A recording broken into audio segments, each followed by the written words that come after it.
Okay, this is entry number, I don't know, but my lashes are still on, and that's all that matters. So, I got inspired today by my sister, actually. I was on FaceTime with her, and I feel like I go through a cycle of like overthinking things a lot and overthinking the outcome, like not just letting it be, because I'll have the desire and then I'll think of the outcome and then I'll attach them to one another and be like, okay, I'm gonna post this and it's gonna do great, it's gonna do so well, and then when it doesn't, I'm like, ooh, let's take a break. And like, that's not real life. Attaching, so much importance or attaching your worth to a post or to a this or to a that, to anything, is harmful. And I recognize that I can fixate on like the little things, and it gets so annoying because then it stops me from doing certain things, because I'm like, oh, it's gonna go this way, or it's gonna go this way. It's either gonna go like the best or like the worst, and like there's no gray area, rather than like it's gonna find people. It's gonna meet who it's gonna meet, and just leaving it at that. That shouldn't take away from actually doing the thing. And I think there's times where it actually does.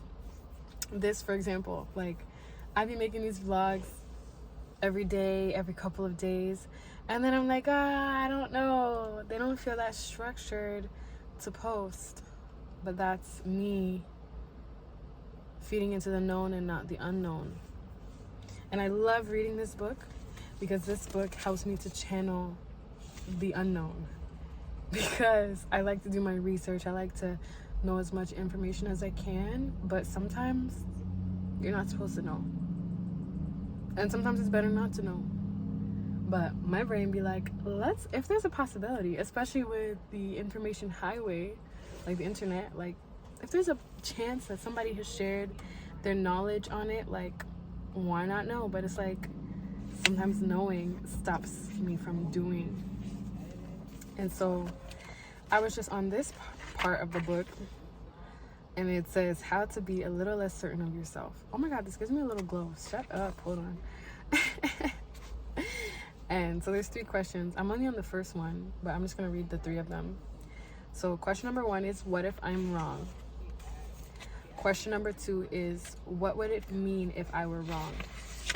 And then question number 3 is, would being wrong create a better or worse problem than my current problem for both myself and others? So because sometimes I can fixate on a potential outcome that has like never even happened, it can stop me from doing. Personally, I don't know if you feel this way, if you resonate or not. Like, I stopped kind of posting the vlogs because I was like, oh, I just don't feel like there's enough structure. My sister was like, why do you need structure? Like questioning my thought process, and I was like, I see what you're doing. I know you, I know this. But I'm very grateful for that, because it showed me like, well, why do I care? I'm choosing to give a crap about something that's not even real, a problem that I've made up in my head, because I've told myself that, okay, I'm starting something because I want to, but now I'm like, no, I have to do it the right way, filter it through the right things, and make this schedule. But like, that's not what it's about. It's about just doing it because I want to. Oh my god, I don't know if you guys can hear that person. I'm trying to not fixate on it either. This is so challenging, but sometimes my mind will start to fixate on the potential that something has, rather than just like letting it be and like letting it fall into and discover its own potential. Okay, hold on, I'm gonna close this because I can't do it. It's too much for me. It's too much for me. But yeah. back to the video.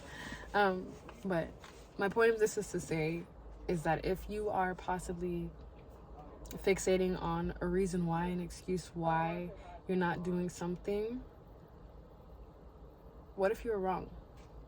What if it goes the best way possible? What if it does even better than you think? Or what if it flops? And then you make something that's 10 times better. What if you learn from it? Because either way you're going to learn from it. with everything that I do, as much as I overthink and this, that, and the third, I learn from it. Each little thing we do is a lesson. Like this right now is a lesson for me to just do it. And I don't know, I could come back to this video in a couple of months and be like, oh my gosh, thank you. You were the video that started me being more consistent, or you were the video that showed me, that it doesn't matter about structure. People are going to take from it what they want to take from it, if they take from it anything.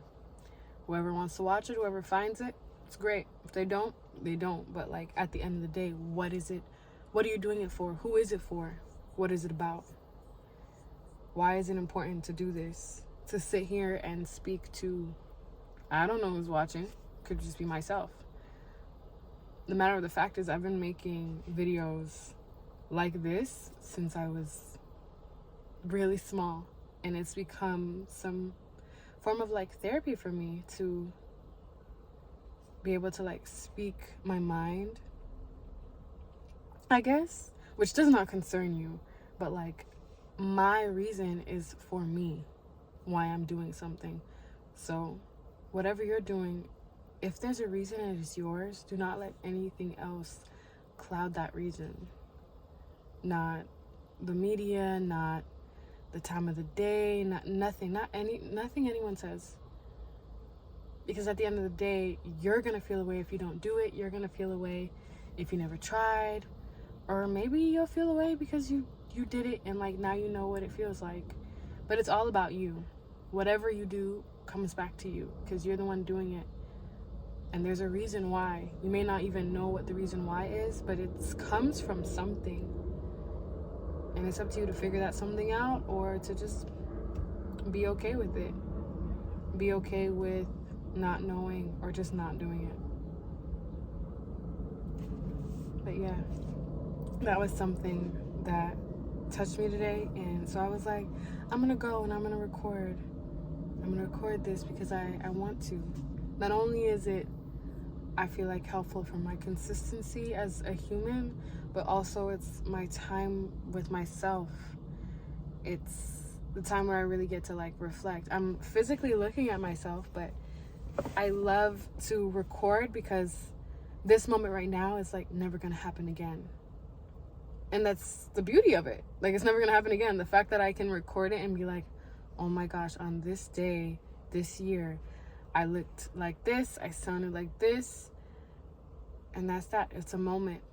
Letting the moment be the moment. I think that's why I think that's why recording like these videos, as much as I probably have 1,000 videos, can be so helpful to me, because I ascribe like the meaning behind those. But other people might be like, you just fill up your storage for no reason. I'd be like, yep, I do that because it's my first time in my life. Why not use up the storage? But I want to pose these questions to you. What if you were wrong? Sincerely, what if you're wrong?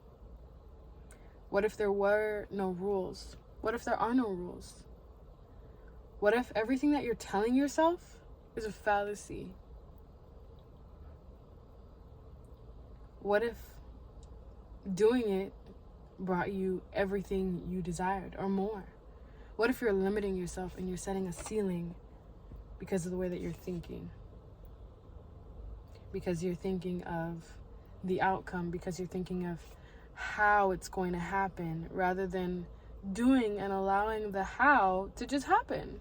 The how and the when, those are the questions that everybody wants to know. How or when? You want to be a billionaire, you want to be a millionaire.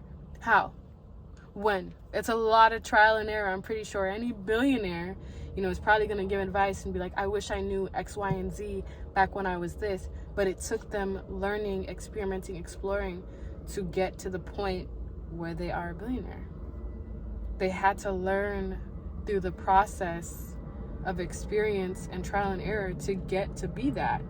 No one just gets a perfect roadmap of, everything of life. No one gets the right answers to everything. We all gotta screw up a little bit. We all gotta make mistakes and learn from them, and that's really essential. That's really essential. So just know that you're not alone. I'm not alone. We're all here together, just trying and doing. We're doing. I hope this video inspires you to do. Someone's flashing their lights. Inspires you to do. And get out of your head, because your head, it's so real, but it's also like a fictional place. Because you're in there, but you can never physically like teleport. Well, maybe you can. I don't know. Don't take my word for it. I'm not a scientist. I'm not any sort of tist. But your physical body is not just going to teleport into your mind. So what can you do with your flesh while you're in your physical body based off of the desires that you have in your mind? What can you act on that you want to act on? Think about it like that. What do you want to act on, if anything, that you're not already acting on? Because I feel like everybody has something that they want to do, aspire to do, have wanted, or maybe have done and they want to start again. Pick that back up. Maybe it's crocheting. Maybe it's rekindling with somebody. Maybe just do it, because time is so limited and you really never know. You really never know. So get out of your head, get into that flow, get into your body, and just go crazy. Go crazy. So I hope this brought you some sort of peace or solitude, and prepare to see more of me. Until the next entry. Bye.